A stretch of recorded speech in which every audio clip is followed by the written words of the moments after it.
I'm Heidi Larson from the TIF team, and I'm here today with Thomas Feller and Seth Brown from Pitt County. And we'll get started. We have a few questions for you. Can you tell us in a nutshell what you're hoping to accomplish through your TIF 5 program? Really, I think there's three big things that we're looking at. The framework is recruit, retain, reward. I mean, and that kind of is the larger umbrella under which we put everything. But I think from a practical level, what we're really trying to do is find ways to differentiate pay for teachers in ways that's fair for them, that gives them opportunities to expand their influence without taking them out of the classroom, so keeping them with their students. But part of that then also involves how do you create this pipeline of teacher leaders that can do these things. So I think those are probably some of the big ideas. And then also making sure that our students have access to more highly qualified teachers to expand their influence. So not only do we expand their influence within their own classroom, but more importantly with other teachers. So every teacher I touch, they work with other teachers, so we expand the influence of our students and the quality of access they have to our best teachers. So really it's all about making sure our students are able to perform. And what do you think are the most unique and innovative aspects of your program? I think it really ties together some key research-based training. So it's not that necessarily the things are all brand new, but it's tying it together in a package. It's making sure that our teachers are not only able to succeed in the classroom, which they're able to do. They have scores to prove it, they have education and certifications to prove it.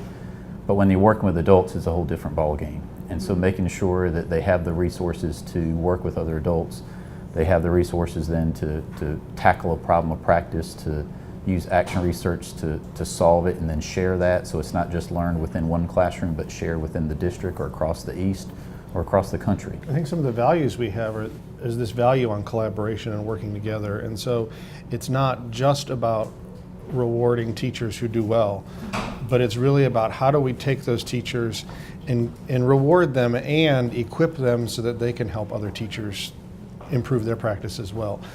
So that value of collaboration is something that we hold very dear and very close to what we're doing, and so everything's really built around that. So it's not about competition as much as it is working together so that we increase the learning for all our students. And that was key from our teachers as we designed the program over the last several years. That was one of the really key pieces that we took from our teachers, is that they really wanted to work together. So it's more about collaboration, working together, than it is competition over test scores and who gets paid. So that was a really neat thing to get from them and have them help us build and design this program. So can you tell us a little bit about your program and how it fits in your context, your school context? Yeah, we had to answer the question, when you're dealing with teacher leaders, what is it we want them to lead? Who are they leading, And so the things that we wanted them to do was to be able to tackle problems of practice that we're all trying to deal with in education, but looking at it at the school level and then leading teams of teachers around that so that they can address those problems of practice and try and come up with some solutions that we could then hopefully scale up across the district and ultimately even beyond the district. Pitt County is uniquely situated in the state that we can share quite a bit with other districts around us in the region. I think the other piece to this too is then the pipeline of creating those teacher leaders. So that's stuff that we've had going on for several years now. I think one of the ideas is we were trying to look across the entire spectrum of a teacher's career. How do we get them involved in this from the very beginning, the day you walk in the door and you're a first year teacher, all the way through whether you're 20, 25 years experience. Where are opportunities that we can give you to lead? How can we equip you so that you can lead effectively? And how does that leadership translate into other teachers growing and improving their practice? So what do you think that you can accomplish by the end of 2017?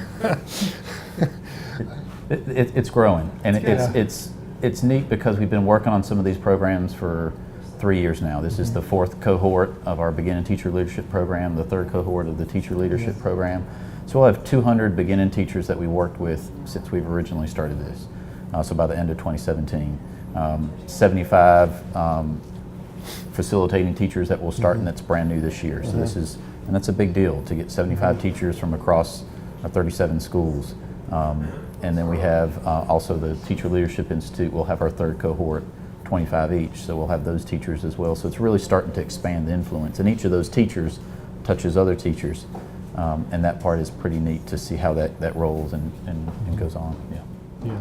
Yeah, and I think the other piece of that is we've spent a lot of this year just preparing and prepping and, identifying who our district leadership team is going to be that's helping support all the classroom, teachers. And, I think it was interesting for us, and it was a little bit overwhelming, at one point, because we were talking through it and, we just had it up on the wall and we were adding up all these numbers. And we realized, okay, we're going to be supporting by the time we scale up in about 3 years, we'll be supporting directly like 350 or 400 teachers, just our department. And this year we'll be at probably about 100 teachers or 125. And so just getting all the structures in place to do that, the personnel in place and trained to do that, that's really our goal as we move into, exit this year and move into the next year through 17 and then into 18, what we expect to be doing. Sounds exciting. Yeah. So I know it's been early, but just not very much time so far, but what has surprised you the most about the grant so far? I think it's surprised me how quickly time is going. I mean, it just seems like yesterday that we found out, that we'd gotten the award. And we're already going, okay, the first school year's gone and we've done all this planning. And so seeing how quickly things are ramping up and how big it is, I think those have been two of the big things for me. Well, great. Well, thank you so much for your time. Thank you. Thank you.